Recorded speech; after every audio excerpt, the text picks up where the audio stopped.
Bismillahirrahmanirrahim. Assalamualaikum warahmatullahi wabarakatuh.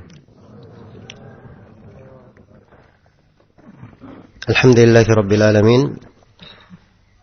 Wassalatu wassalamu ala al-mabuthi rahmatan lil alamin.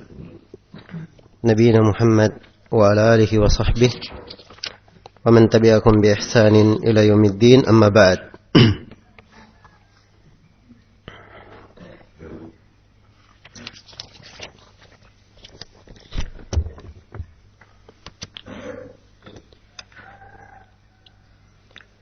Ini sesi yang ketiga dari pembahasan kita mengkaji kitab Syarhus Sunnah karya Imam Al-Muzani rahimahullahu ta'ala.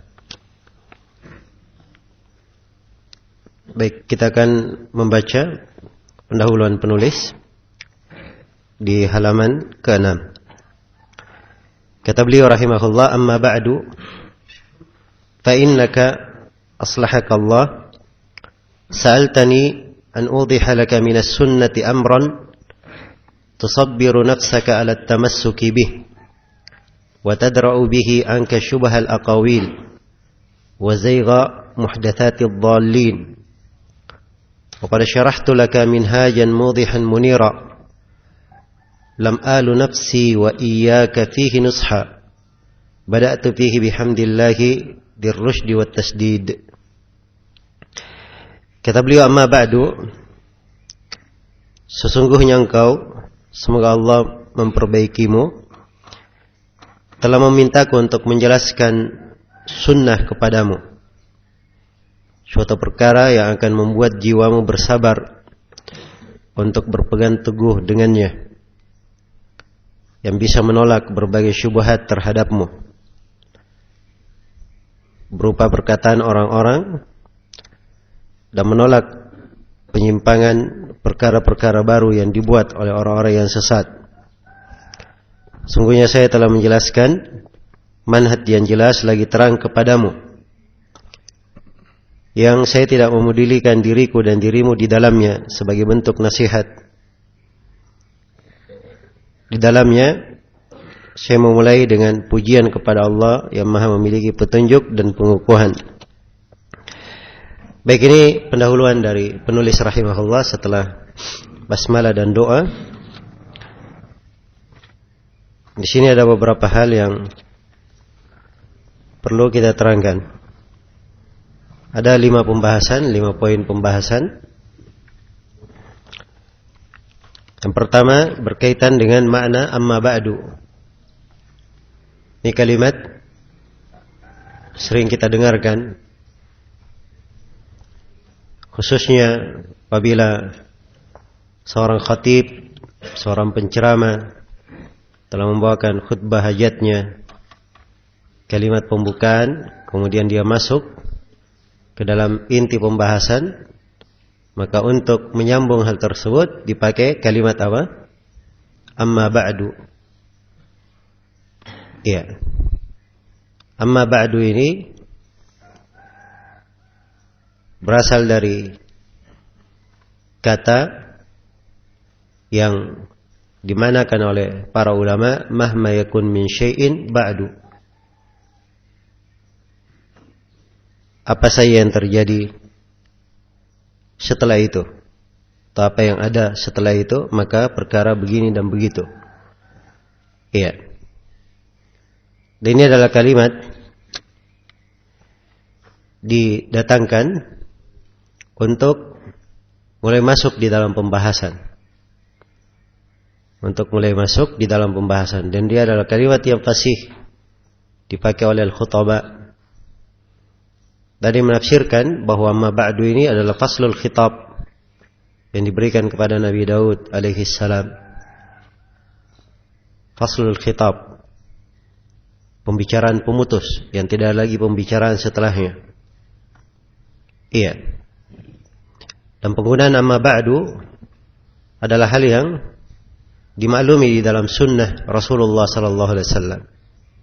Imam Al-Bukhari di dalam sahihnya memberi satu judul, satu bab khusus pembahasan penggunaan Nabi terhadap amma ba'du. Ya, beliau sebutkan banyak hadits mungkin belasan, mungkin pula puluhan hadits dalam satu bab itu. Iya. Maka ini adalah hal yang jelas dan terang, perkara yang berjalan di dalam sunnah Rasulullah sallallahu alaihi wasallam. Ini yang dipakai oleh para ulama, para khutbah di dalam membahasakan kalimat-kalimat mereka dalam memulai pembicaraan mereka.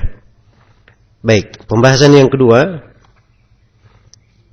Sini penulis di awal masuk ke dalam pembahasan, beliau kembali mengulangi doa. Fa'innaka aslahakallah, sungguhnya engkau, semoga Allah memperbaikimu, memberikan kesalihan terhadapmu. Iya. Aslahakallah, itu memberikan salaha untukmu. Dan ini adalah doa yang indah, hal yang diperlukan oleh seorang hamba. Dia mendapat salah, kesalehan di dalam hatinya dan di dalam badannya. Salahul qulub wa salahul jawarih. Iya. Dan as-salah ini adalah hal yang diungkapkan oleh Nabi sallallahu alaihi wasallam pentingnya. Dalam hadits beliau sallallahu alaihi wasallam, beliau bersabda, "Ala inna fil jasadi mudghah, idza salahat salahal jasadu kulluh, wa idza fasadat fasadal jasadu kulluh. Ala wa hiyal qalb." Ketahuilah bahwa di dalam jasad itu ada segumpal daging. Apabila dia salih, ada salah padanya, dia itu baik, maka baik pula seluruh jasad. Apabila dia rusak, maka rusak pula seluruh jasad. Segumpal daging itu adalah hati. Iya. Maka kesalehan pada seseorang itu adalah hal yang membawa kebaikan untuknya. Membawa kebaikan untuknya. Iya.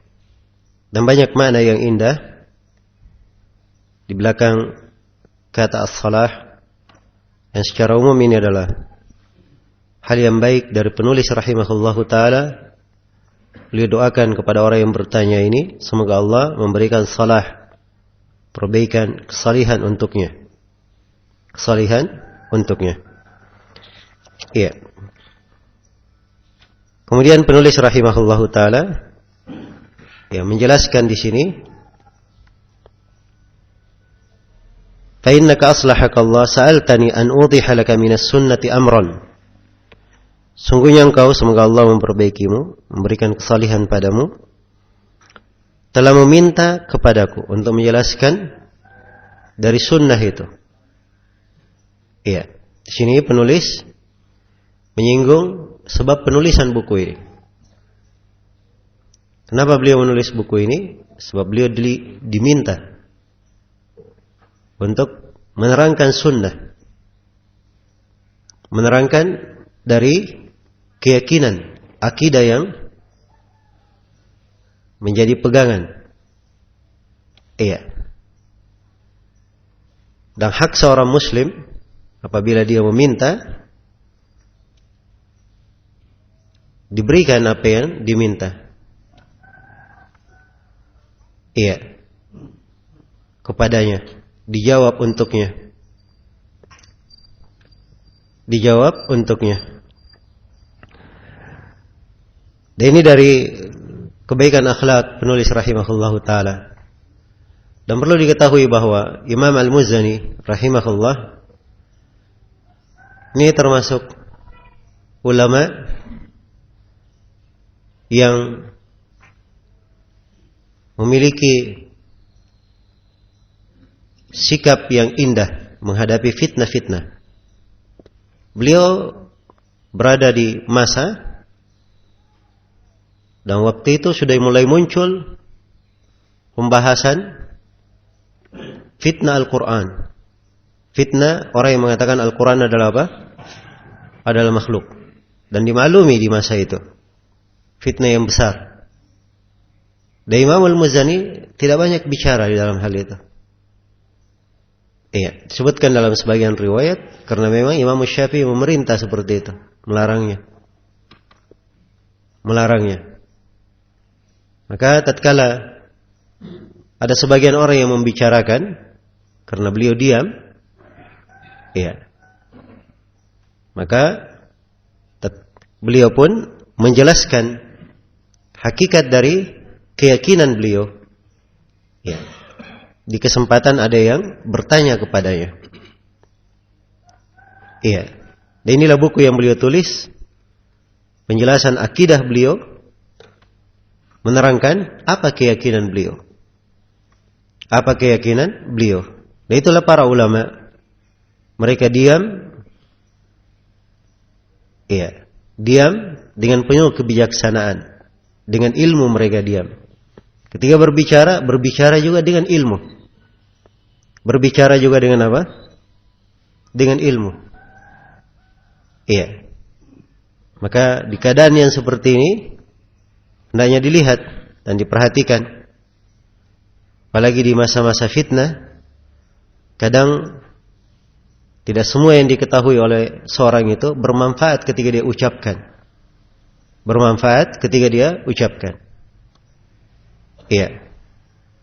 Dan ketika terjadi permasalahan, ya, Nabi SAW menerangkan satakunu fitanun al-qa'idu fiha khairun minal qa'im. Akan terjadi fitnah-fitnah. Orang yang duduk itu lebih baik daripada orang yang berdiri. Wal qa'imu khairun minal mashi. Orang yang berdiri lebih baik daripada orang yang berjalan. Wal mashi khairun minas sa'i. Orang yang berjalan lebih baik daripada orang yang berlari. Iya. Jadi semakin kurang ia dalam penyambutannya terhadap fitnah, maka itu semakin baik. Duduk santai daripada berdiri. Dan duduk lebih bagus daripada orang yang apa? Berdiri di masa fitnah. Iya. Maka ini dari hal-hal yang diperhatikan dan sikap-sikap yang ditunjukkan oleh para ulama yang mereka pahami dari Al-Quran dan As-Sunnah, itu adalah hal yang jelas sekali dalam biografi mereka. Suatu lembaran-lembaran yang patut kita mengambil pelajaran darinya. Bagaimana para ulama itu di dalam memahami hadits-hadits Rasulullah SAW dan menerapkannya. Iya. Baik. Jadi sini Imam Al-Muzani rahimahullah menerangkan apa sebab penulisan beliau terhadap buku ini. Beliau diminta untuk menulisnya. Ada yang bertanya tentangnya. Beliau menerangkan hal tersebut. Iya.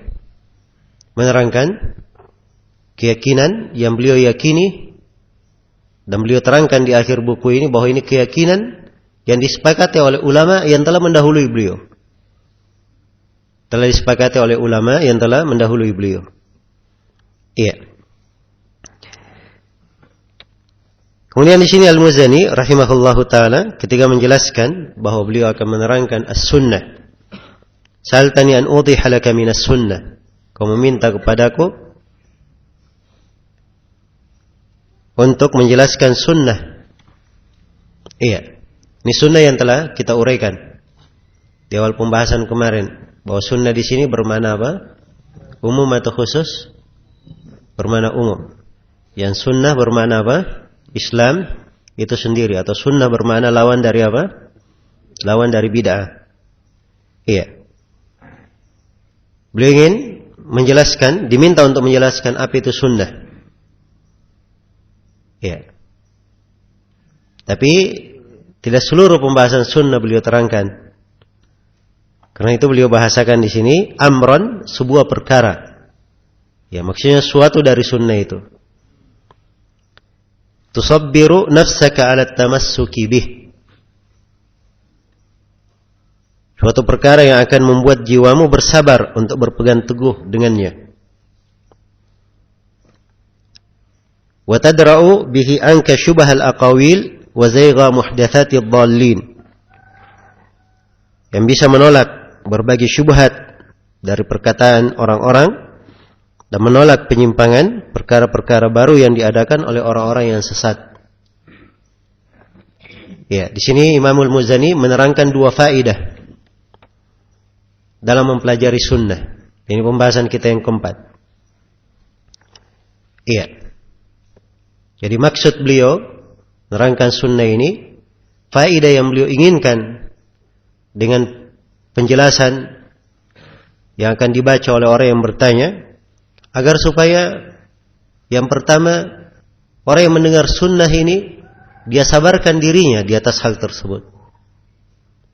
Dia sabarkan dirinya di atas hal tersebut. Iya. Kemudian yang kedua, dengan dia mengenal sunnah ini, akan tertolak darinya syubhat, kerancuan-kerancuan pemikiran, iya, penyimpangan-penyimpangan dari ucapan-ucapan, dan akan tertolak darinya ya kesesatan dari perkara-perkara baru yang diadakan oleh orang-orang yang menyimpang. Ini diantara manfaat mempelajari sunnah. Ya, dan memang dimaklumi bahwa seorang yang ingin mendapatkan kebaikan, ya, dia harus menempuh 3 jalan. Sebagaimana orang yang ingin menghindari kejelekan, dia harus mengingat 3 perkara. Orang yang ingin kebaikan, yang pertama, dia harus tahu kebaikan itu apa, yang mana yang merupakan kebaikan. Dia tahu dulu, yang baik itu yang mana. Iya. Setelah mengetahui kebaikan itu apa, dia perlu kepada hal yang kedua. Dia harus tahu jalan yang mengantar dia kepada kebaikan itu. Iya. Jadi dia tuh sudah tahu kebaikannya itu apa. Bagaimana, apa jalan yang mengantar dia kepada kebaikan? Yang harus dia ketahui. Kemudian yang ketiga, setelah dia mengenal kebaikan, mengetahui jalannya, maka dia harus menjalani jalan tersebut. Ya, sebab tidak ada gunanya seorang tahu jalan, dia berdiri saja di depan jalan, tidak melangkah, menapaki jalan tersebut mengantarnya kepada kebaikan. Ya, maka ini 3 hal. Demikian pula orang yang ingin menghindari kejelekan. Yang pertama, dia tahu kejelekan itu apa. Kemudian yang kedua, dia ketahui jalan-jalan kalau dia tempuh itu akan memasukkannya ke dalam kejelekan. Iya. Dan ini harus diketahui oleh seorang muslim dan muslimah. Kalau dia tidak mengerti jalan yang mengantarnya kepada kejelekan, kadang dia jatuh di dalam jalan tersebut, sedang ia tidak menyadarinya. Dia tidak menyadarinya. Iya. Karena itu orang mengenal kejelekan bukan untuk berbuat jelek, tapi dia kenal kejelekan untuk dia hindari kejelekan tersebut. Sebagaimana kata Hudzaifah bin al-Yaman radhiyallahu taala anhu dalam hadits riwayat Bukhari dan Muslim, kana an-nasu yas'aluna Rasulullah sallallahu alaihi wasallam 'anil khair wa kuntu as'aluhu 'anil syarri makhafata ayyudrikani. Kata Hudzaifah, adalah manusia, mereka bertanya kepada Nabi tentang kebaikan. Apa itu yang baik? Ya. Tapi kata Hudzaifah, adapun saya bertanya tentang kejelekan. Apa kejelekan yang terjadi? Apa fitnah yang membahayakan? Itu pertanyaan Hudzaifah. Kenapa? Kata Hudzaifah, saya khawatir kejelekan itu akan menimpaku. Ya, jadi dia tahu, dia tanya tentang kejelekan agar supaya apa? Kejelekan itu tidak menimpanya, tidak jatuh di dalam kejelekan tersebut. Iya. Dan ini bentuk dari fikih. Araftu syarra la lisyarri walakin litawaqqihi wa man lam ya'rifil khaira minasyarri yaqa' fihi. Saya mengetahui kejelekan bukan untuk berbuat jelek, tapi untuk menghindarinya. Karena siapa yang tidak mengenal, tidak pandai membedakan antara kebaikan dan kejelekan, dikhawatirkan dia jatuh di dalam kejelekan itu. Iya. Maka pertama dia wajib mengenal kejelekan itu apa. Kemudian yang kedua, dia wajib mengenal apa jalan-jalan yang bisa mengantarnya kepada kejelekan itu. Kemudian yang ketiga, setelah dia kenal seluruh itu, dia harus sabarkan dirinya untuk menghindari kejelekan tersebut. Maka ini 3 hal secara pokok pada kebaikan dan kejelekan. Ada 3 jalan yang hendaknya diperhatikan. Iya. Demikian pula di sini Imam Al-Muzani ketika beliau menerangkan sunnah. Beliau menerangkan sunnah. Untuk apa beliau terangkan? Ya, setelah sunnah itu dikenal, akidah yang benar dikenal, seorang menyabarkan dirinya di atas sunnah. Dia sabarkan dirinya di atas sunnah. Iya. Kemudian dengan sunnah ini, ia menjaga dirinya dari penyimpangan. Menjaga dirinya dari penyimpangan. Dan ini memang pokok pembahasan akidah. Iya. Memberikan keamanan untuk seorang hamba dari apa? Dari penyimpangan. Ada sebuah doa diajarkan oleh Nabi SAW dalam hadits Ibnu Abbas. Ya. Asal riwayatnya ada dalam Bukhari dan Muslim. Cuman sebagian lafaz berada di salah satu, ada di dalam Sahih Muslim. Nabi mengajarkan doa, Allahumma laka aslamtu, wa bika amantu, wa alaika tawakkaltu, wa alaika tawakkaltu, wa bika khasamtu, iya, wa ilaika anabtu. Allahumma inni a'udhu bi'izzatika la ilaha illa anta an tudillani antal hayyul ladzi la yamut wal jinnu wal insu yamutun. Ya, perhatikan doa yang agung ini ya. Ini doa agar seorang dihindarkan dari kesesatan. Ya, ya Allah, kepadamu lah saya berislam. Karenamu lah saya beriman. Terhadapmu lah saya bertawakal. Karenamu lah saya berkhusumah, berbicara, berdebat, menghujat. Dan karenamu pula lah, atau kepadamu lah saya kembali berinabah. Ya Allah, saya berlindung dengan keagunganmu. Tidak ada yang berhak diibadahi kecuali engkau. Saya berlindung, jangan sampai engkau menyesatkanku. Sesungguhnya, engkau adalah yang maha hidup, tidak akan mati. Adapun jin dan manusia, semuanya akan mati. Perhatikannya, dari kandungan doa, seorang hamba memohon apa? Perlindungan, tidak disesatkan. Inti doa semuanya berkaitan dengan masalah tauhid. Keislaman, keimanan, tawakal, ya, ketulusan di dalam khusumah, kemudian berinabah kepada Allah Subhanahu wa taala. Kemudian ketika dia ingin berlindung, dia sebut kalimat tauhid, la ilaha illa anta. Tidak ada yang berhak diibadahi kecuali engkau. Iya. Jadi memang sunnah itu, kalau orang mengenalnya, dia berada di atas pijakan tauhid, dia kenal dengan baik, maka sunnah ini akan melindunginya dari penyimpangan. Iya. Dan ini yang kita baca dari sirah para ulama. Iya. Bagaimana mereka dikokohkan oleh Allah Subhanahu wa taala di atas sunnah. Dikokohkan di atas sunnah.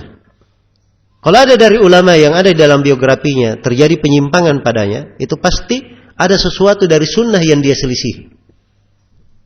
Ada sesuatu dari sunnah yang apa? Dia selisih, dia keluar darinya. Maka Allah menimpakan kepadanya pintu kesesatan. Iya. Baik. Maka di sini Al-Muzani rahimahullah menerangkan 2 faedah dalam mempelajari sunnah. Yang pertama, dia sabarkan dirinya. Nyabarkan diri. Ya, dan ini perkara penting. Apalagi kita di masa seperti ini. Di masa sekarang ini. Iya. Orang yang mengenal kebaikan, belum tentu dia bisa lakukan. Ia tengah dalam kebaikan, ada saja hal-hal yang ingin memalingkannya dari kebaikan itu. Ya. Ada faktor dari dirinya sendiri, ada dari keluarga, ada dari kawan-kawan, dan ada juga dari manusia yang berada di sekitarnya. Iya.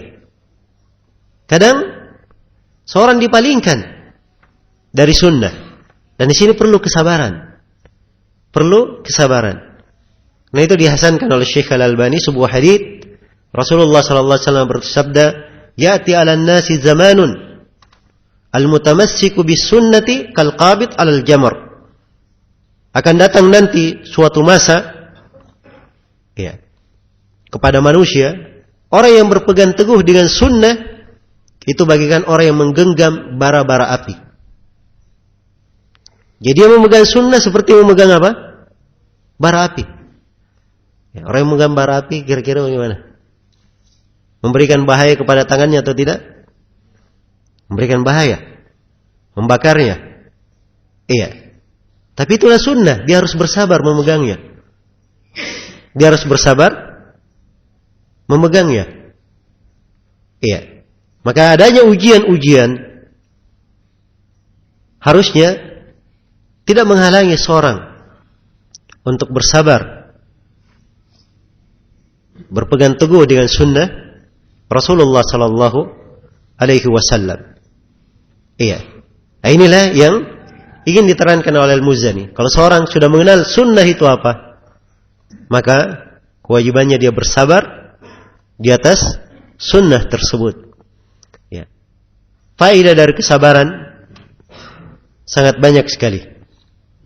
Faedah dari kesabaran itu. Iya.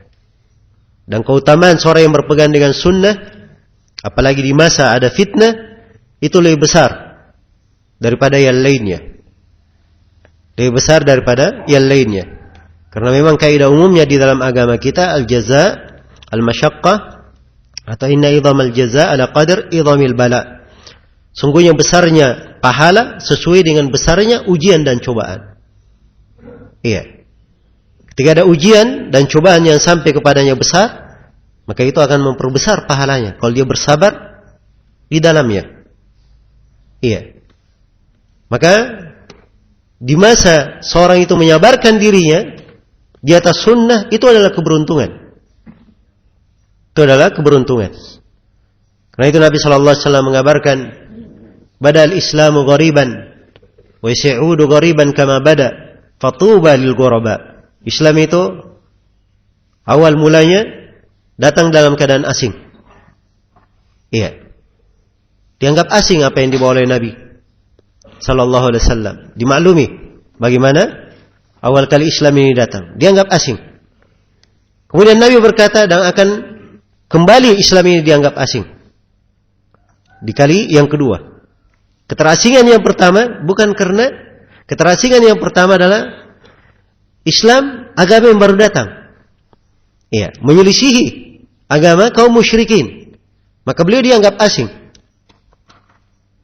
Kemudian setelah itu Islam tersebar. Iya. Dan Allah Subhanahu wa taala membukakan hati manusia masuk ke dalam Islam, afwaja, berbondong-bondong mereka masuk. Ya. Sudah sedemikian kuat umat Islam. Diperlihatkan kepada nabinya bagaimana wilayah umat Islam dari timur ke barat. Kemudian Nabi kabarkan bahwa Islam ini akan kembali asing lagi. Ini keterasingan yang kedua. Keterasingan yang kedua ini bukan karena umat Islam yang sedikit. Iya. Keterasingan yang kedua, umat Islam banyak.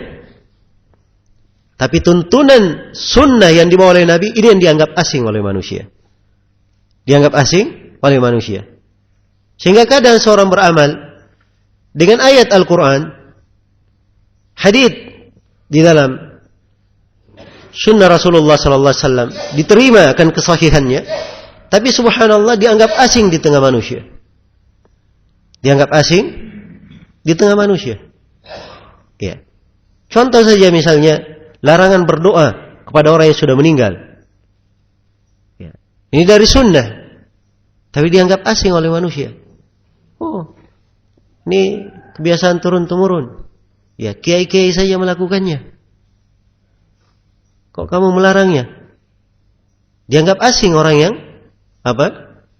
Melarang dari perbuatan tersebut. Padahal larangannya dalam ayat-ayat Al-Quran, dalam hadits-hadits Rasulullah Sallallahu Alaihi Wasallam, dianggap hal yang aneh, hal yang asing. Jelas ya? Di tengah manusia. Nah, inilah seorang tatkala mengenal sunnah, dia bersabar. Kata Nabi Sallallahu Alaihi Wasallam, "Fatuba lil ghuraba." Beruntunglah orang-orang yang dianggap asing itu. Dia berpegang dengan sunnah, bersabar, maka disebutkan keberuntungan untuknya. Walaupun dia dianggap asing oleh manusia. Iya. Baik. Jadi perlu ada kesabaran dalam hal ini.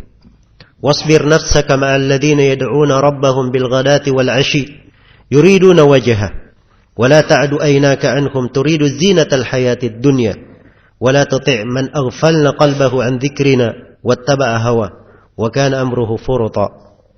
Sabarkanlah diri engkau bersama orang-orang yang beribadah kepada Rabb-nya pagi dan petang. Iya.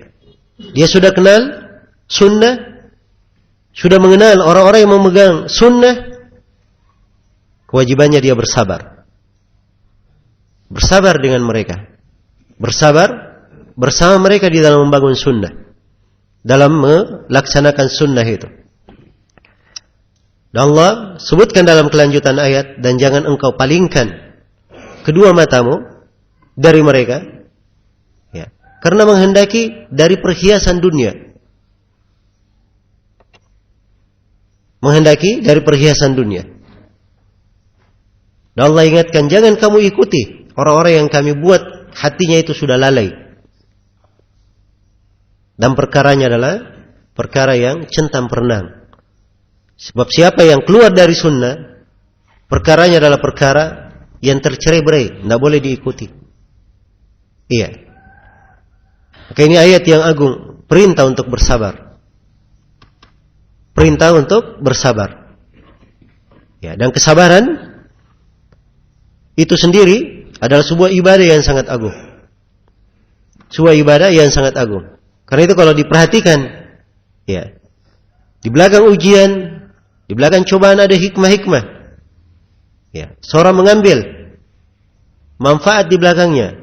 Dia kadang di belakang ujian malah menjadi lahan amalan salihnya. Ya, dengan kesabaran. Apalagi kalau dia naik di jenjang yang lebih tinggi, dia ridha dengan ujian itu. Dia ridha. Sebab sabar itu menanamkan jiwa. Dia tidak berkeluh kesah. Kalau dia ridha, dia terima. Ya. Dia terima ujian tersebut. Dan dia yakini itu yang terbaik baginya. Ini derajat lebih tinggi lagi. Lebih tinggi dari kesabaran. Ingin lebih tinggi lagi, ada derajat kesyukuran. Malah kalau kena ujian, dia bersyukur. Iya. Sebab terdapat di dalamnya lebih tinggi daripada makna apa? Makna ridha. Dan ini jenjang para nabi dan para rasul. Ya. Karena itu disebutkan dalam sebuah hadits yang sahih, wa innahum la yafrahuna bil bala kama yafrahuna apa? Bin ni'mah. Sungguhnya para nabi itu mereka gembira dengan ujian sebagaimana mereka bergembira ketika menerima apa? Cobaan. Apa menerima nikmat.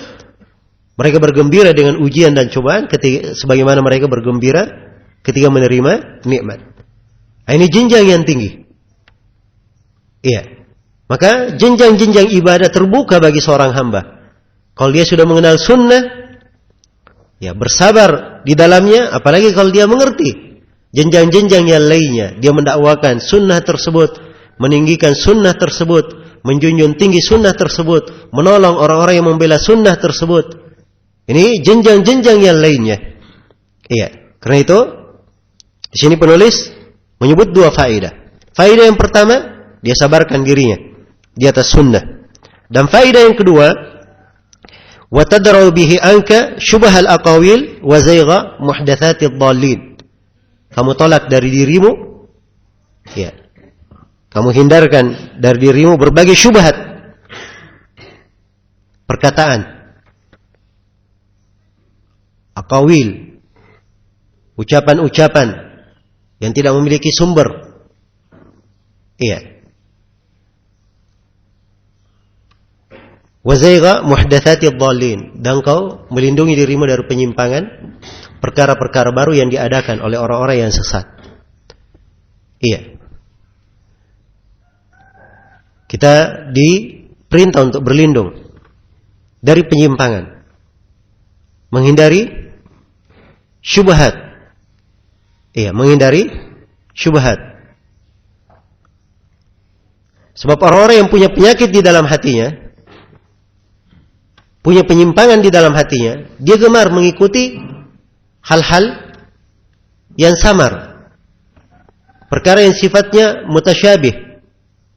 فَأَمَّا الَّذِينَ فِي قُلُوبِهِمْ زَيْغٌ فَيَتَّبِعُونَ مَا تَشَابَهَ مِنْهُ ابْتِغَاءَ الْفِتْنَةِ وَابْتِغَاءَ تَأْوِيلِهِ. Adapun orang-orang yang dalam dirinya, dalam hatinya ada penyimpangan, ya, dia senang mengikuti apa yang mutasyabih dari Alkitab, itu dari Al-Quran. Ya, mereka menghendaki fitnah dan menghendaki untuk mentakwilnya. Ada orang-orang yang menyimpan seperti ini. Iya, kenal Al-Quran, ya, dia kenal dari sunnah, tapi dia ikuti yang mutasyabih. Dia ikuti hal yang mengandung kemungkinan. Dia arahkan pada kemungkinan yang jeleknya karena dia menghendaki fitnah dan menghendaki apa?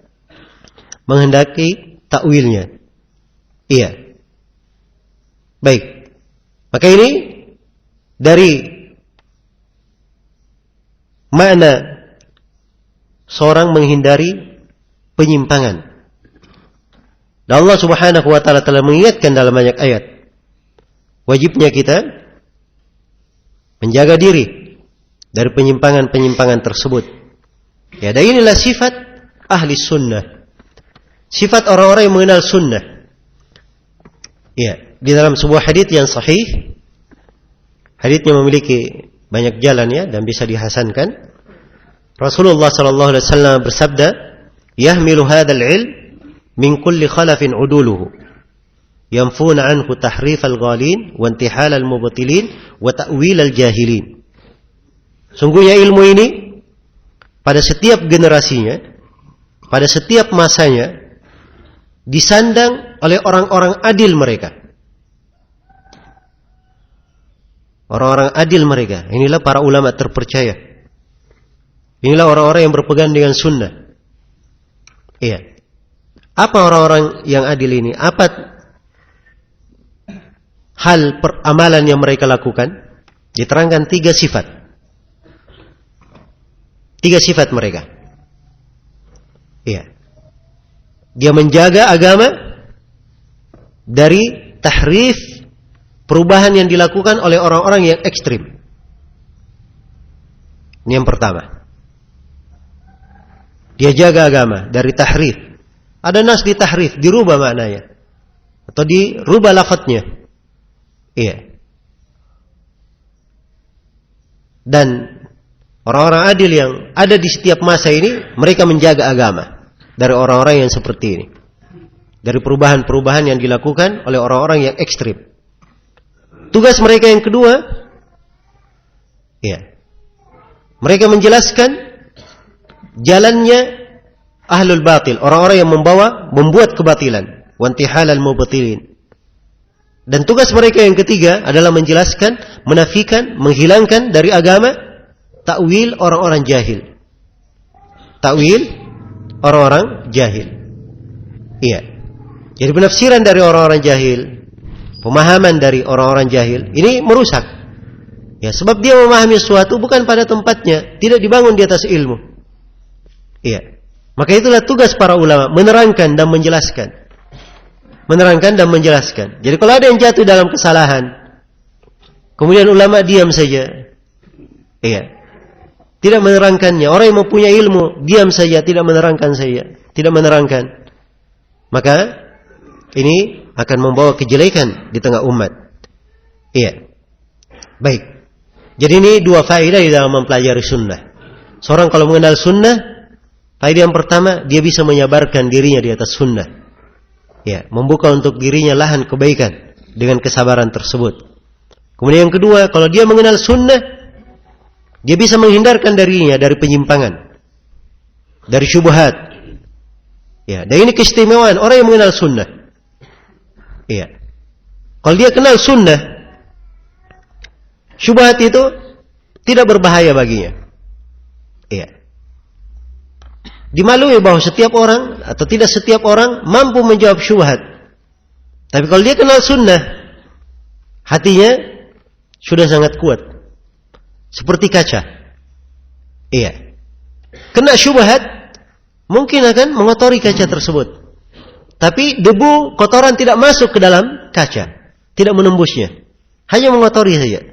Kalau kenapa? Syubhat dia tidak mampu menjawabnya. Iya. Mungkin dia belajar, mungkin dia bertanya kepada ahlul ilm, akan bersih lagi. Hilang debu-debu tersebut. Inilah keistimewaan orang yang apa? Mengenal sunnah. Iya. Dan ini jelas sekali di pembahasan-pembahasan. Kita akan masuk di pembahasan takdir misalnya. Iya. Akan diterangkan bagaimana keimanan kepada takdir itu. Dasar Islam, pijakan keimanan dalam takdir. Kalau kita mengerti pijakan itu, maka mudah saja. Apa yang menyelisihi pijakan dasar dalam takdir itu penyimpangan. Ya. Diberi syubhat dia tidak mampu menjawab, tapi tidak mencocoki 4 dasar atau dasar-dasar dalam pembahasan takdir, dia tahu ini keliru walaupun dia belum mampu menjawabnya. Ya. Ini di antara manfaat seorang apa? Mengenal sunnah. Dia tahu bahwa Allah Subhanahu wa taala di atas langit, beristiwa di atas arsy-Nya. Kan kita terangkan nanti dalil-dalil tentang hal itu. Ya, datang kepadanya dari ahlul bidah, ahlul syubhat. Ya. Dia bawakan, dia berikan sebagian ayat yang mengandung kemungkinan. Wa huwa ma'akum aina ma kuntum. Dialah Allah bersama kalian dimanapun kalian berada. Katanya bersama kalian dimanapun kalian berada. Kenapa dikatakan di atas langit? Mungkin syubhat ini ketika dia dengar, dia tidak mampu menjawab. Tapi tatkala ini pemahaman menyelisihi keyakinan bahwa Allah di atas langit, dia paham saja bahwa ini syubhat pasti batil. Cuma saya tidak tahu bagaimana cara menjawabnya. Ya. Sisa dia belajar, tanya kepada ahlul ilm, akan disingkap syubhat itu, diterangkan kebatilannya. Ya. Kekeliruan pemahaman di dalam memahami ayat tersebut. Jelas ya? Sebab di situ kebersamaan bukan kebersamaan dalam bentuk dzat. Iya, berada di mana-mana. Tapi kebersamaan dalam apa? Dalam ilmu. Allah mengetahui hamba itu dimanapun dia berada. Iya. Jelas ya? Dan ini tidak bertentangan dengan makna Allah di atas langit, beristiwa di atas arsy-Nya. Baik. Maka ini diantara manfaat mempelajari sunnah. Kalau seorang sudah mengenal sunnah, insyaallah ta'ala itu akan mengokohkannya. Iya. Dan ikhwani fillah, perlu saya terangkan bahwa sunnah itu, akidah itu bukan di satu pembahasan saja, bukan di 2 pembahasan saja. Iya, saya sudah gambarkan kemarin. Ya, inti pokok dari pembahasan sunnah, pembahasan akidah di kalangan as-salaf, pembahasan yang banyak. Dan itu dasar-dasar pokok disepakati. Ya, seorang mempelajari seluruhnya dari sunnah itu. Iya, inilah yang akan menjaganya, akan memberikan keseimbangan di dalam dirinya, dan akan mengukuhkan keadaan dirinya tatkala ia menjalani kehidupannya yang penuh dengan ujian, penuh dengan cobaan, ya banyak syubhat-syubhat yang bisa membahayakan agamanya. Baik. Kemudian di sini di akhir dari ucapan tadi, penulis rahimahullah menerangkan metode beliau di dalam menyusun buku ini. Kata beliau, "Qad syarahtu laka minhajan mudihan munira." Ya, sungguh saya telah menerangkan kepada engkau di dalam buku ini, ya, sebuah manhaj yang jelas. Ya, memperjelas, munira, lagi terang. Ya. Memberikan cahaya kepadamu. Nah, di sini beliau sebutkan qad syarahtu laka.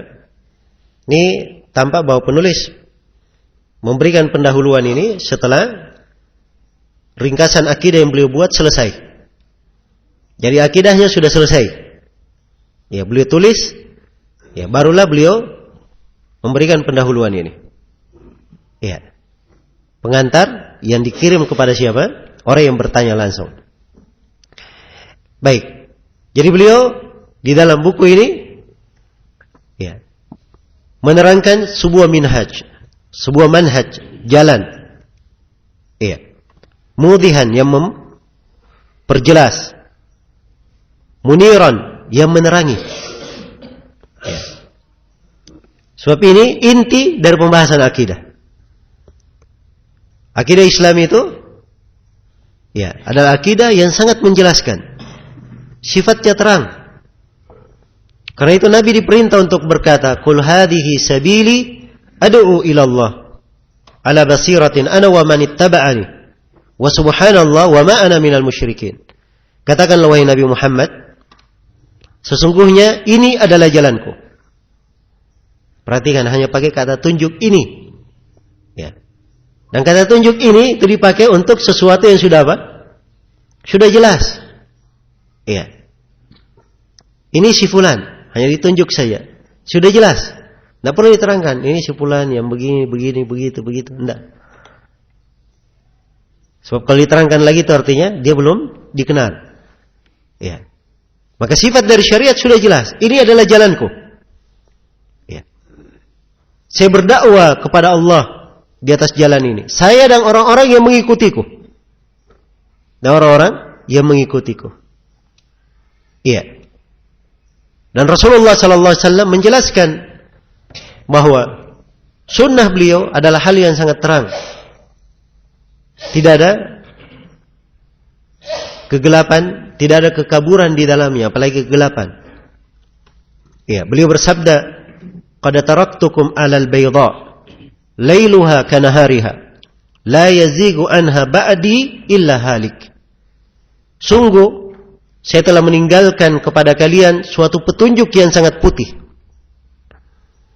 Malamnya sama dengan siangnya.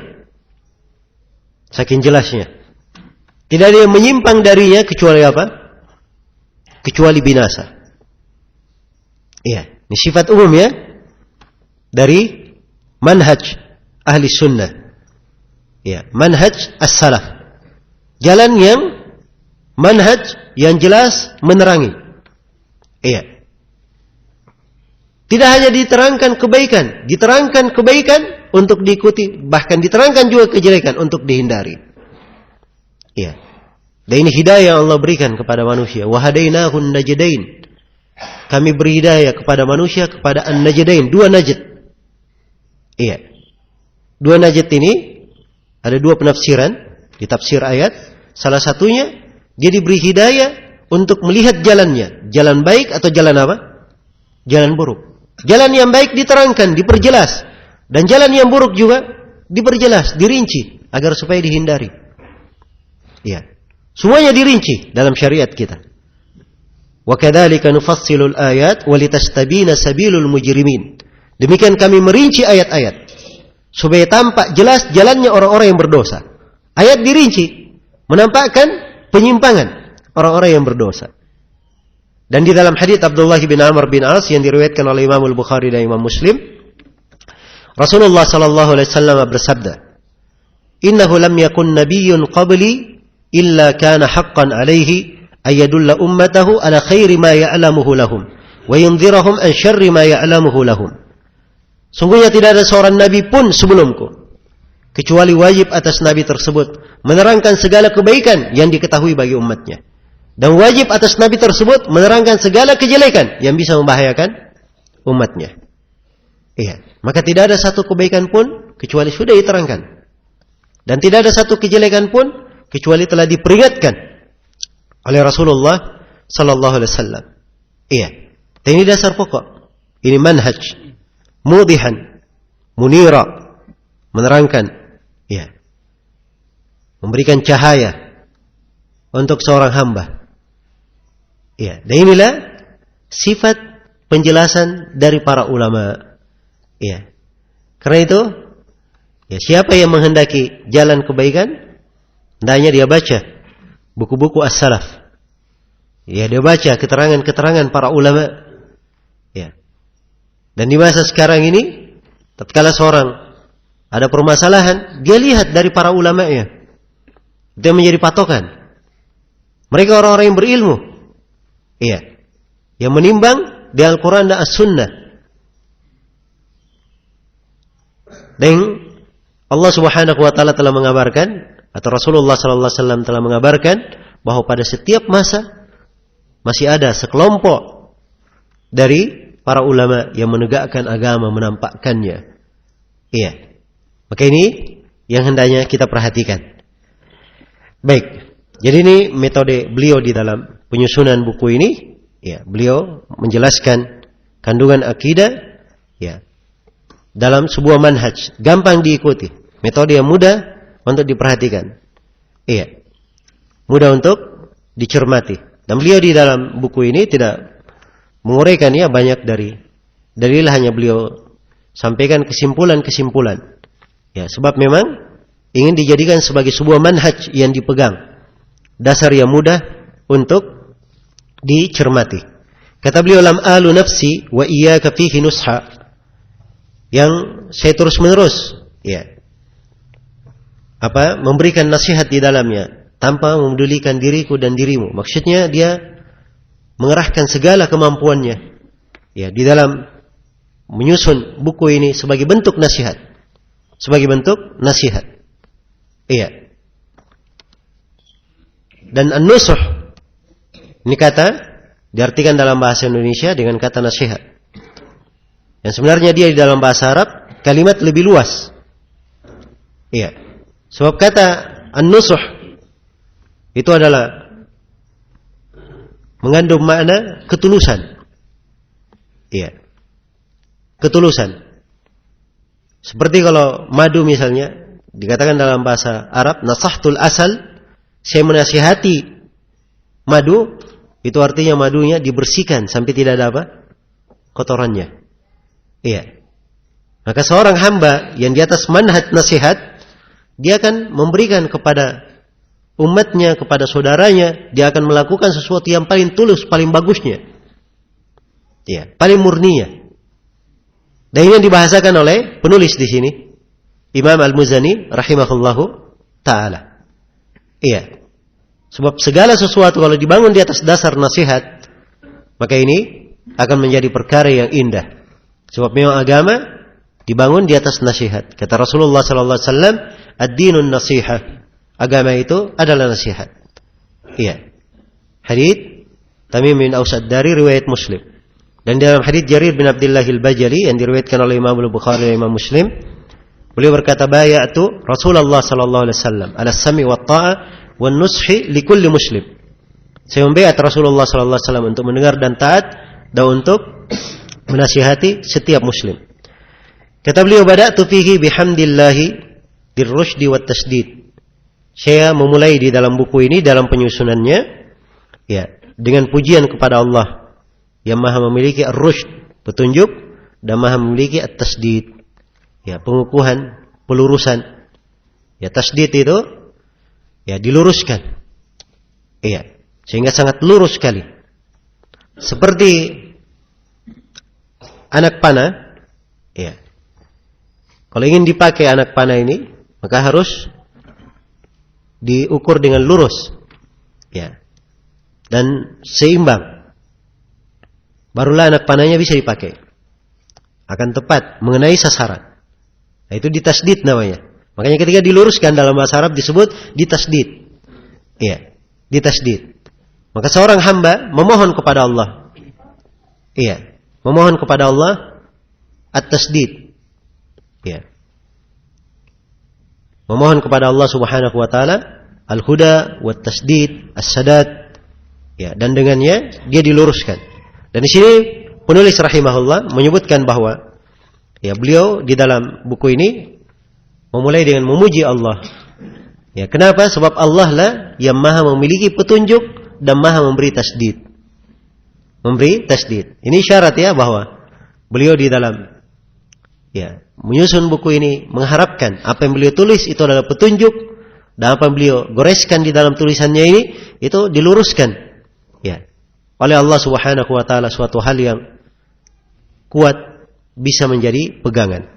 Baik, selesai dari pendahuluan penulis rahimahullahu taala. Kemudian di halaman 8 beliau menyebutkan awal dari pembahasan akidah ini, ya, yang beliau mulai dengan khutbah hajat.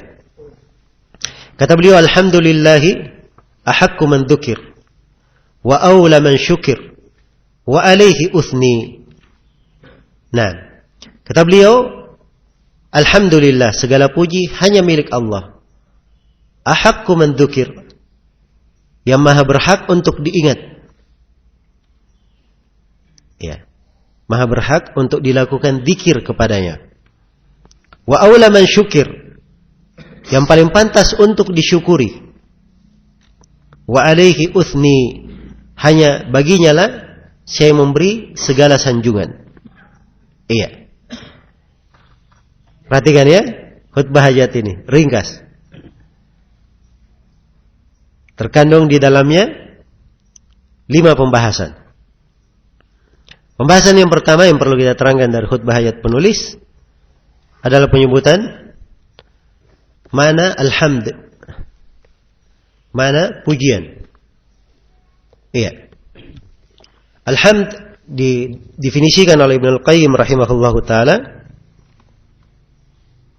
bahwa hamd itu adalah ikhbar anil mahmud bihubbihi wa ta'zimihi wa ijlalihi. Pengabaran terhadap siapa yang dipuji, ya, dengan kecintaan kepadanya, pengagungan terhadapnya, dan pembesaran kepadanya. Itu yang disebut dengan alhamd. Pujian kepada Allah Subhanahu wa taala. Iya. Dan siapa yang dipuji itu kalau banyak sifat-sifatnya yang terpuji di dalamnya. Memiliki banyak sifat yang terpuji. Itu dalam penggunaan bahasa Arab. Iya. Baik. Maka dikatakan di sini alhamdulillah, segala puji hanya untuk Allah. Perlu diketahui dari Asmaul Husna, dari nama-nama Allah Subhanahu wa taala adalah nama Al-Hamid. Nama apa? Al-Hamid. Dan Al-Hamid ini dari kata Al-Hamd, yang maha memiliki hamd, yang maha diberikan kepadanya segala hamd. Dan nama Al-Hamid itu disebut dalam Al-Quran 17 kali. Disebut dalam Al-Quran 17 kali. Iya. Baik. Al-Hamid, ya, dia yang dipuji dengan segala bentuk pujian untuknya. Iya. Karena itu dia dipuji dengan segala lisan, segala keadaan. Iya. Yang dipuji dalam keadaan susah maupun dalam keadaan gembira, dalam keadaan sempit maupun di keadaan lapang. Semuanya pujian hanya milik Allah Subhanahu wa taala. Iya. Baik. Maka ini makna dari alhamd. Ya, pujian terhadap Allah Subhanahu wa taala. Dan pujian terhadap Allah ini cakupannya luas ya. Pujian terhadap zatnya, terhadap nama-namanya, terhadap sifat-sifatnya, terhadap perbuatannya. Pujian terhadap Asmaul Husna, ya, dan sifat-sifat yang tertinggi bagi Allah Subhanahu wa taala. Ya. Dia yang dipuji, Al-Mahmud. Dan di sini dalam kata alhamd pakai alif lam di depan. Iya. Untuk istighraq al-jinsi. Menunjukkan makna cakupan keseluruhan pada jenisnya. Artinya segala jenis pujian itu hanya milik Allah Subhanahu wa taala. Iya. Dan saya akan bedakan perbedaan antara alhamd dan kesyukuran di Pembahasan yang akan disebut oleh penulis nanti. Demikian pula perbedaannya dengan ats-tsana, pujian. Alhamdulillah, dimulai dengan alhamdulillah. Dan ini permulaan yang sangat indah sekali. Karena penulis rahimahullahu ta'ala memulai dengan pujian kepada Allah Subhanahu wa taala, sebagaimana Al-Qur'anul Karim dimulai dengan surah apa? Surah Al-Fatihah, dan surah Al-Fatihah permulaannya apa? Alhamdulillah. Ya, permulaannya adalah apa? Alhamdulillah. Dan ini yang dijalani oleh para ulama dalam penulisan mereka, sehingga di pendahuluan buku mereka ya menyebut pujian kepada Allah Subhanahu wa taala. Ya, alhamdulillah, segala puji hanya untuk Allah. Ya, lillahi, pakai lam di sini ya. Lam yang bermakna apa? Istihqaq. Iya. Lam yang menunjukkan makna penjelasan hak bagi Allah Subhanahu wa taala, bahwa pujian itu, hamd itu seluruhnya adalah hak Allah Subhanahu wa taala, hanya milik Allah Subhanahu wa taala. Iya. Lillahi, ini lafzul jalalah Allah Subhanahu wa taala, dan telah kita terangkan pada pertemuan sebelumnya mana Allah secara global. Iya. Allah itu bermakna al-ma'luh, yang diibadahi. Ya, aliha ya'lahu ilahatan, bermakna abida, ya'badu ibadatan, semakna. Iya. Al-uluhiyah bermakna al-ubudiyah, penghambaan kepada Allah Subhanahu wa taala. Segala jenis penghambaan itu hanya milik Allah Subhanahu wa taala. Iya, maka makna lafzul jalalah Allah adalah al-ma'luh mahabbatan wa ta'ziman wa ijlalan, yang diibadahi dengan penuh kecintaan, ya, penuh pengagungan dan penuh pembesaran kepadanya. Penuh pembesaran kepadanya. Nah, iya. Dan nama Allah ini, seperti yang saya singgung kemarin, dia adalah al-ismul a'zam, nama yang terbesar. Iya. Seluruh dari Asmaul Husna kembali kepada nama ini. Kembali kepada nama ini. Iya. Karena itu kata Ibnul Qayyim rahimahullahu taala, ya. Faulima anna ismahu Allah mustalzimun li jami'i ma'anil asma'ul husna. Ma'ani al-asma'il husna. Diketahui dari uraian yang telah berlalu bahwa nama Allah ini mengharuskan seluruh makna dari asmaul husna. Ya. Dalun 'alaiha bil ijmal. Nama ini, nama Allah ini menunjukkan, ya, menunjukkan makna-makna asmaul husna secara global. Nah, menunjukkan makna-makna asmaul husna secara global. Bahkan kata beliau, wal asmaul husna tafsilun wa tabyinun li sifatil ilahiyah allati ishtaqqa minha ismullah. Bahkan seluruh asmaul husna itu adalah rincian dan penjelasan untuk sifat-sifat uluhiyah. Iya.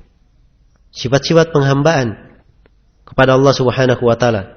Ya, keberhakan Allah untuk diibadahi. Yang mana sifat uluhiyah ini berasal dari nama Allah. Iya. Ya, ucapan Ibnul Qayyim panjang ya dalam hal ini.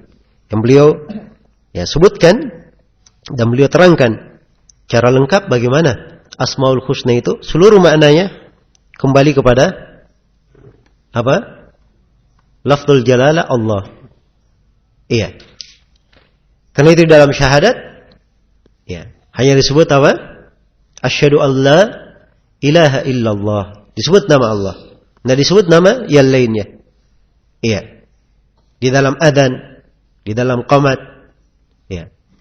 Dan seterusnya dari tempat-tempat agung dan besar, ya, disebut lafzul jalalah Allah. Dan kemarin saya sebutkan ya 4 ayat, 4 tempat dalam Al-Quran. Walillahil asma'ul husna. Iya. Hanya milik Allah al-asma'ul husna itu. Baik. Maka ini mana? Lafzul jalalah Allah Subhanahu wa taala. Dan kalau kita berbicara tentang ubudiyah, penghambaan kepada Allah Subhanahu wa taala, ini pembahasan yang sangat panjang. Ya, karena memang kandungan dari lafzul jalalah Allah ini mencakup seluruh makna dari apa? Asmaul husna. Ya, kalau diterangkan seluruh asmaul husna itu penjelasan untuk nama Allah Subhanahu wa taala. Karena itu harus diketahui kedudukan nama ini, keagungan dan kebesarannya. Dia adalah al-ismul a'zam. Segala puji hanya untuk Allah. Ahaqqu man dzukir. Ya, selesai pembahasannya tafsir nama Allah. Bahasan yang ketiga seputar dzikir. Ahaqqu man dzukir. Yang paling berhak untuk dilakukan dzikir kepadanya. Iya. Ahaqqu man dzukir. Dari kewajiban seorang muslim dan muslimah adalah berzikir kepada Allah, mengingatnya. Iya. Fadkuruni adzkurkum. Berzikirlah kalian kepadaku, ingatlah aku, pasti aku akan mengingat kalian. Ya.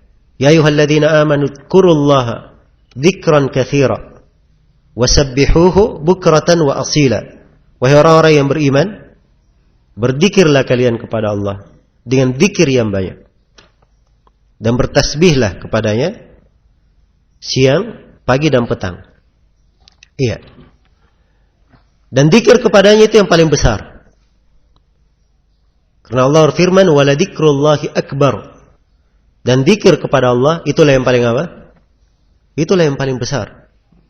Iya. Maka Allah Subhanahu wa taala ahaqqu man dzukir. Yang paling berhak dilakukan zikir kepadanya. Ya. Dan zikir ini kalimat yang cakupannya luas. Ya. Yang dengannya seorang hamba mengingat Allah. Masuk di dalamnya ia membaca Al-Quran. Itu zikir dari afdalud zikir. Masuk di dalamnya dia membaca hadits-hadits Rasulullah sallallahu alaihi wasallam. Iya.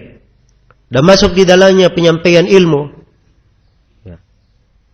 Ini majelis-majelis ilmu disebut sebagai majelis-majelis zikir. Majelis-majelis zikir. Bahkan dia zikir yang termasuk zikir yang paling afdal. Yang paling utama. Iya. Karena itu kehadiran seorang di majelis ilmu itulah memberikan ketenangan daripada dia berzikir pada dirinya sendiri. Iya. Sebab memang perbandingan antara dua zikir berbeda. Kehadiran di majelis ilmu lebih utama daripada ia berzikir pada dirinya sendiri. Ini dari sisi hukum global ya. Walaupun pada waktu-waktu tertentu itu ada rincian-rincian.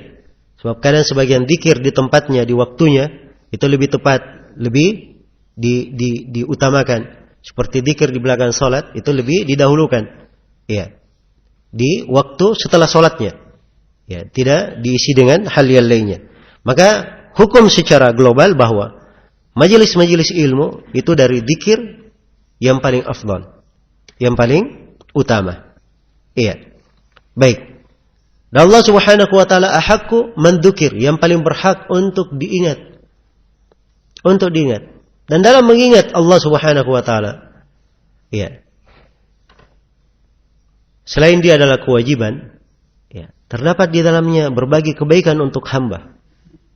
Manfaat-manfaat yang sangat besar. Manfaat-manfaat yang sangat besar. Ya, karena itu hakikatnya siapa yang berzikir kepada Allah itu artinya dia mengingat kebaikan untuk dirinya sendiri. Mengingat kebaikan untuk dirinya sendiri.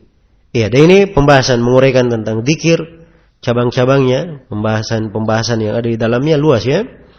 Dan di sini saya sebatas mengingatkan ya sisi ucapan penulis di sini. Ahaqqu man dzukir, yang paling berhak untuk diingat. Iya. Paling berhak untuk diingat. Ya, dialah yang diibadahi Dialah yang memberikan nikmat, dialah yang telah melimpahkan anugerahnya kepada makhluk. Ya, dialah yang telah melakukan ini, itu, dan seterusnya dari hal-hal yang tidak bisa kita kita menghitung dan menjumlahnya. Karena itu, dialah Allah yang paling patut, paling berhak untuk diingat. Iya. Kemudian kata beliau, wa aula man syukir. Kata penulis, dan yang lebih pantas untuk disyukuri. Lebih pantas untuk disyukuri. Iya. Dialah Allah yang paling berhak kita bersyukur kepadanya. Ini masuk di dalam pembahasan syukur. Iya. Dan kesyukuran itu adalah mengakui kebaikan dan menyebarkan kebaikan tersebut. Ya, itu bentuk dari kesyukuran. Itu yang disebut dengan syukur. Ya, jadi dia mengakui kebaikan dan menyebarkan kebaikan tersebut, maka itu disebut sebagai kesyukuran. Iya. Dan Allah Subhanahu wa taala dari Asmaul Husna, dari nama-namanya yang maha indah, disebut dalam Al-Quran nama Asy-Syakur dan nama Asy-Syakir. Iya, dua nama. Syakur dan apa? Asy-Syakir. Iya. Yang maha disyukuri, iya. Atau maha memberi kesyukuran dan maha menerima kesyukuran hamba. Iya. Baik. Nama Syakur disebut 4 tempat dalam Al-Quran. Dan nama Syakir di 2 tempat. Di dalam Al-Quranul Karim. Iya. Baik. Jadi, dari Asmaul Husna, Asy-Syakur. Yang maha mensyukuri perbuatan hamba. Apa yang dilakukan oleh hamba? Iya. Disyukuri oleh Allah Subhanahu wa taala dengan memberikan balasan yang terbaik untuk hamba itu. Memberikan hal yang indah untuk hamba tersebut. Bahkan subhanallah, kadang amalan kecil diberikan pahala yang besar. La tahqiranna minal ma'rufi syai'an walau an talqa akhaka biwajhin talq. Jangan sekali-sekali engkau meremehkan suatu kebaikan, walaupun sekadar berjumpa dengan saudaramu dengan wajah yang apa? Wajah yang lepas, wajah yang ceria. Iya. Maka ini bentuk dari kebaikan. Allah mensyukuri orang yang melakukannya. Iya. Orang yang melakukannya. Bersedekah walaupun dengan sepotong kurma diterima oleh Allah Subhanahu wa taala. Ittaqun nara walau bisyikki tamrah. Fa in lam tajid fa bi kalimatin thayyibah. Bertakwalah kepada Allah, takutlah dari api neraka walaupun sekadar bersedekah dengan sepotong apa? Kurma. Siapa yang tidak punya sama sekali, maka dengan ucapan yang baik, dengan kalimat apa? Kalimat thayyibah. Iya. Dan ini adalah hal yang disyukuri. Iya. Dan pengaruh dari nama ini Allah mensyukuri perbuatan hamba. Ya. Membalas amalan yang kecil dari hamba itu dibalas dengan pahala-pahala yang besar. Ini dari mana? Allah mensyukuri perbuatan hamba tersebut. Ya. Dan juga Allah menerima kesyukuran dari hamba. Hamba-hamba yang bersyukur kepadanya, Allah menerimanya. Ya.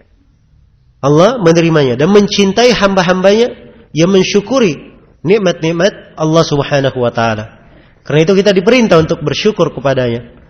Washkuru ni'matallahi 'alaikum atau washkuru ni'matallahi in kuntum iyyahu ta'budun.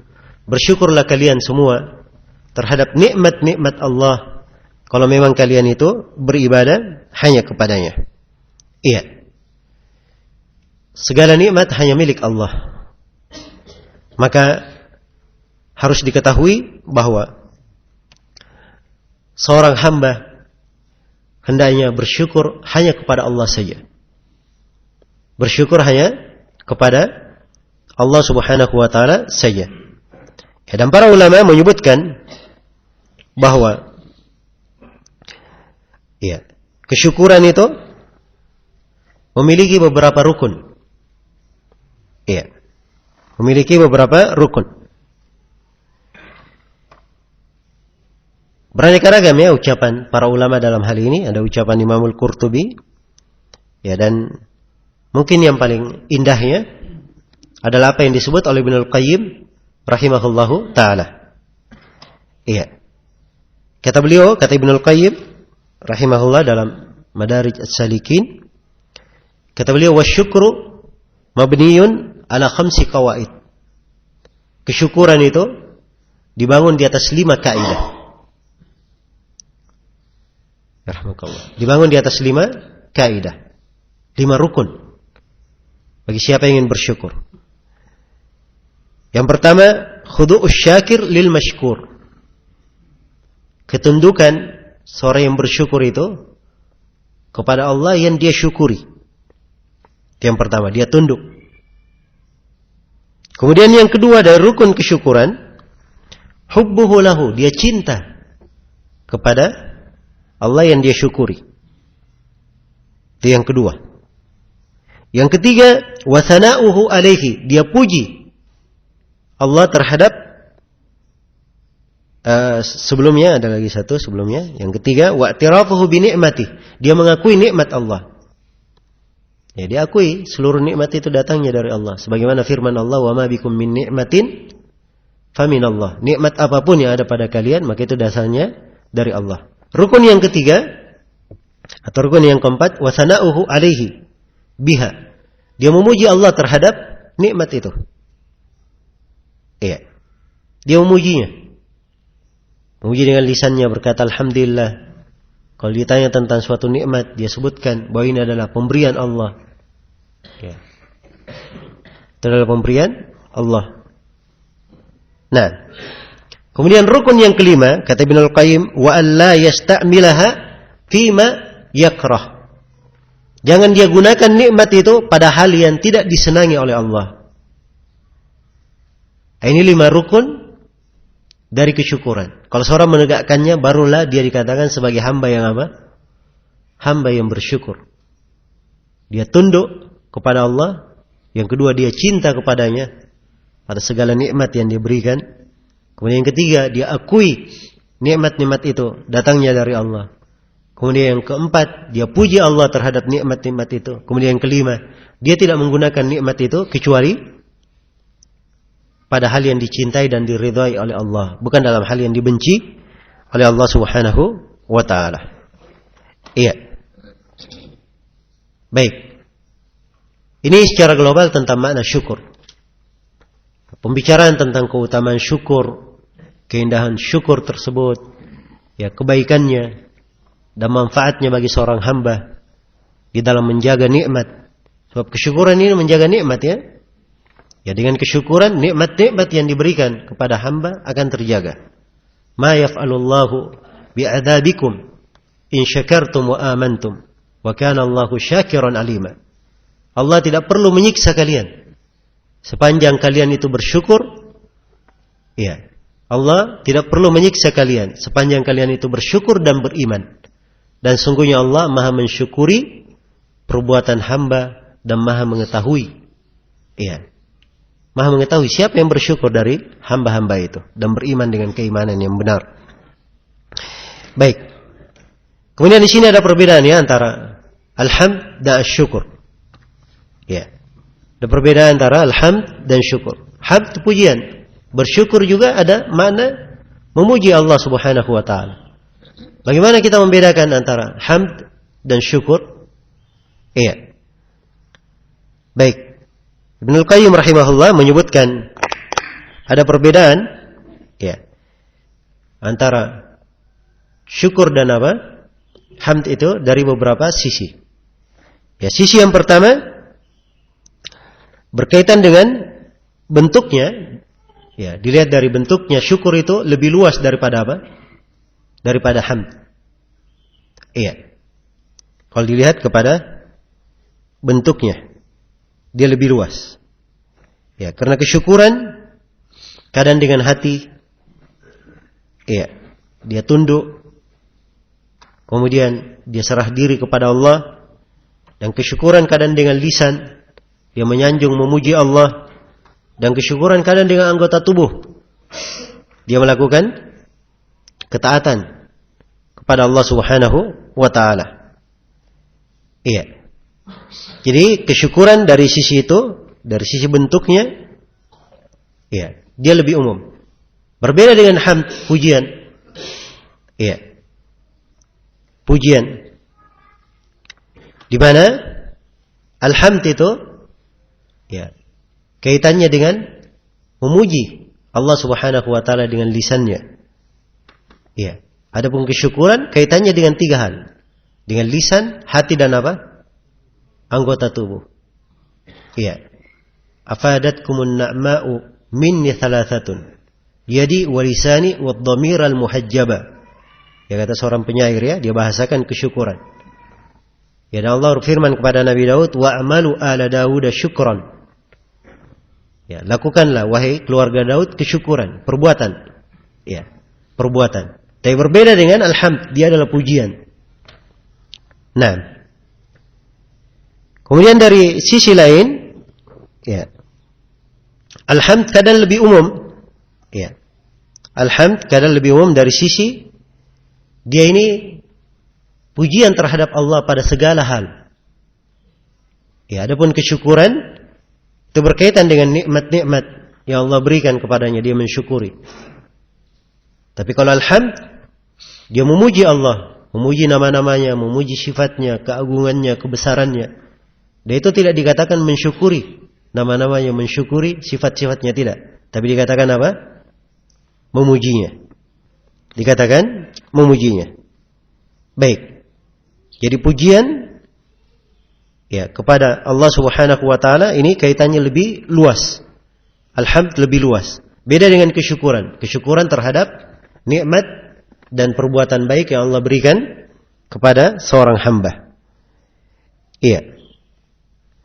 Baik, jadi ini perbedaan antara syukur dan apa? Dan alhamd. Yang terakhir di sini, selesai pembahasan yang keempat, ya, seputar syukur.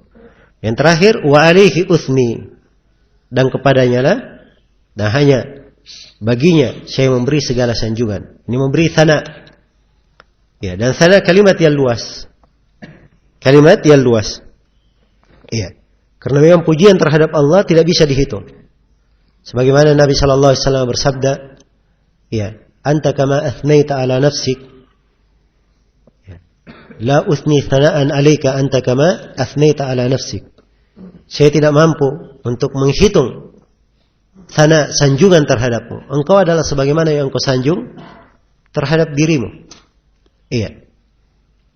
Sebagaimana yang engkau sanjung terhadap dirimu. Di mana thana ini cakupannya luas, masuk di dalamnya hamd dan syukur. Iya.